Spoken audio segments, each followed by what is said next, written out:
તો મિત્ર આ એમસીબી છે.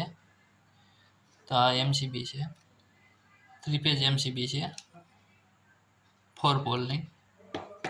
તો આ એમસીબીનું કામ શું હોય છે? આપણે મેન બોર્ડમાં આને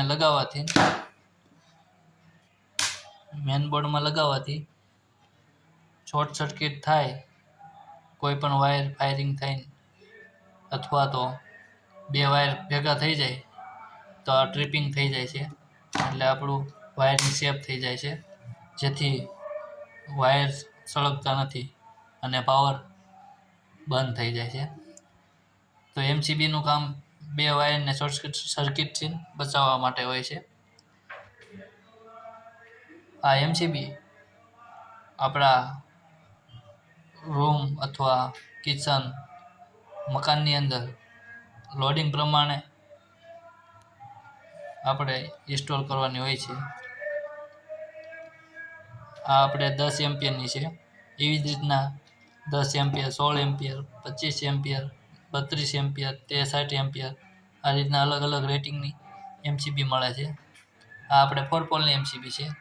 આવી જ રીતે સિંગલ પોલ, ડબલ પોલ અને 3 પોલની એમસીબી પણ માર્કેટમાં જોવા મળે છે. તો આ સિંગલ પોલની એમસીબી છે. તો આ રીતના સિંગલ પોલની એમસીબી હોય છે. તેમજ 2 પોલની એમસીબી પણ હોય છે. આ 2 પોલની એમસીબી છે. સિંગલ ફેઝ માટે આપણે આ વપરાય છે. આ 3 ફેઝ માટે વપરાય છે એમસીબી. તો મિત્રો આ શોર્ટ સર્કિટ છે આપણને સેફ રાખે છે. ત્યારબાદ ઈએલસીબી. તો આ ઈએલસીબી છે. ઈએલસીબીનું કામ શું હોય છે મિત્રો? 3 ફેઝ ઈએલસીબી છે, એ 4 છેડામાંની છે. તો ઈએલસીબીનું આપણે શું કામ હોય છે? તો ઈએલસીબી જ્યારે 3 ફેઝ લાઈન હોય ત્યાં આપણે 3 ફેઝ ઈએલસીબીનો યુઝ કરવાનો હોય છે. તો આ ઈએલસીબી જે આપણે 40 એમ્પિયરની છે. તો તમને આમાં સ્પેસિફિકેશન બધું જોવા મળે છે.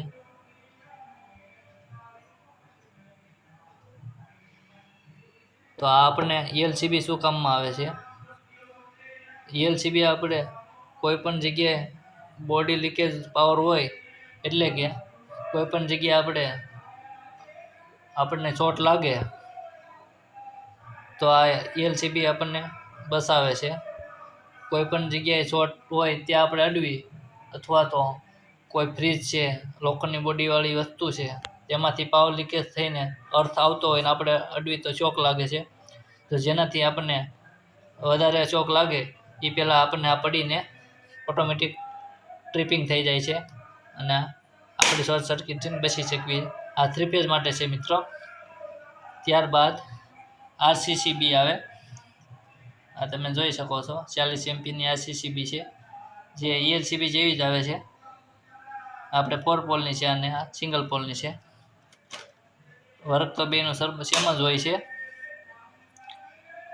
ઈએલસીબી અને આરસીસીબી સેમ જ વર્ક કરે છે મિત્રો. તો તે પણ આપણને શોર્ટથી સેફટી આપે છે. આ જ રીતે આપણને આવી ઈએલસીબી પણ જોવા મળે છે માર્કેટમાં, જે ઈએલસીબી પ્લસ એમસીબી છે. ઘણી જગ્યાએ આને રોબોટ પણ કહે છે, જે આમાં વધારે ફંક્શન, આ રોબોટ કહેવાય. આમાં એડવાન્સ ફંક્શન આવેલા છે. 3 ફેઝ રોબોટ છે. આ રીતના સિંગલ ફેઝ પણ આવે છે. તો આપણે આમાં જોઈએ તો આપણને પહેલાં તો એમસીબી જેમ જ તે 4 પોલની છે. આની અંદર પણ આપણને વાયરની સેફટી આપે છે, પ્લસ શોર્ટ સર્કિટથી પણ આપણને બચાવે છે. કોઈ પણ વ્યક્તિને શોર્ટ લાગે તેનાથી પણ આપણને બચાવે છે. ત્યાર પછી આમાં આપણને એક સ્વિચ જોવા મળે છે, અથવા તો બટન હોય છે, જે આપણને તમે જોઈ શકો છો. એક સાઈડ અહીંયા બાયપાસ લખેલું છે, ત્યારબાદ અહીંયા વર્કિંગ લખેલું છે. તો આ સ્વિચ જે સાઈડ રાખશો તેનું કાર્ય કરશે. આ વર્કિંગ મોડમાં છે, એટલે આ વર્કિંગમાં અત્યારે છે. કોઈ પણ શોર્ટ સર્કિટ થાય એટલે ટ્રિપિંગ થઈ જશે. અને અહીંયા બાયપાસ છે, તમે આને બાયપાસ કરી દો તો ડાયરેક્ટ પાવર થઈ જશે, જે કામ નહીં આપે. ત્યારબાદ અહીંયા ટેસ્ટ બટન આપેલું છે, જે તમે ચાલુ લાઇનમાં અહીંયા ક્લિક કરીને ટેસ્ટ કરી શકો છો. આ ઉપરાંત આ આપણને લોડ સેટ કરવા માટેનું છે. આપણે આપણા ઘર પર જેટલું લોડિંગ હોય એ પ્રમાણે તમે આને સેટ કરીને રાખી શકો છો. ત્યારબાદ એની ઉપર આપણને એક લાઇટ જોવા મળે છે, જે લાઇટ થાય છે જ્યારે રોબોટ ટ્રિપિંગ થઈ જાય છે ત્યારે આપણને સિગ્નલ આપે છે. તેમજ આની અંદર એક અલાર્મ સિસ્ટમ પણ હોય છે. તો તમે જોઈ શકો છો મિત્ર, આ સ્પીકર છે જે બઝર હોય છે. શોર્ટ સર્કિટ થઈને જ્યારે ટ્રિપિંગ થઈ જાય છે ત્યારે આ સિગ્નલ આપવા મળે છે, સાઉન્ડ વાગવા મળે છે.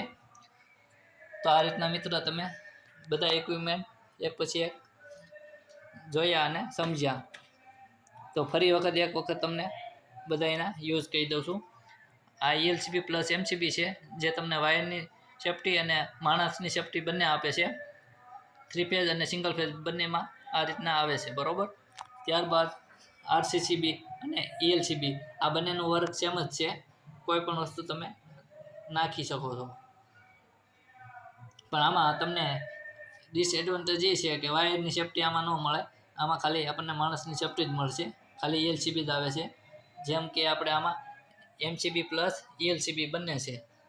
ત્યારબાદ MCB છે. તો MCBમાં શું છે કે વાયરની સેફ્ટી મળે છે, પણ આપણને આમાં માણસની સેફ્ટી નહીં મળે, વાયરની ખાલી સેફ્ટી મળશે. તો આ રીતે તમે કયું ડિવાઇસ ઉપયોગ કરવું તે તમને ખ્યાલ આવી ગયો છે મિત્ર. તો આ તમારા હોમ ઉપર અથવા તો કોઈ ઇલેક્ટ્રિશિયન હોય તેને કયું ઉપયોગમાં લેવું તે ઇન્ફોર્મેશન તમને મળી ગઈ છે. તો આવા ને આવા CCTVને લગતા તેમજ ઇલેક્ટ્રિકને લગતા, આ ઉપરાંત લાઇટ ડેકોરેશનને લગતા વિડીયો જોવા માટે અમારી ચેનલ મેક ટુ માઇન્ડને સબસ્ક્રાઈબ કરો, લાઇક કરો અને તમારા મિત્ર સાથે શેર કરો. થેન્ક યુ મિત્ર.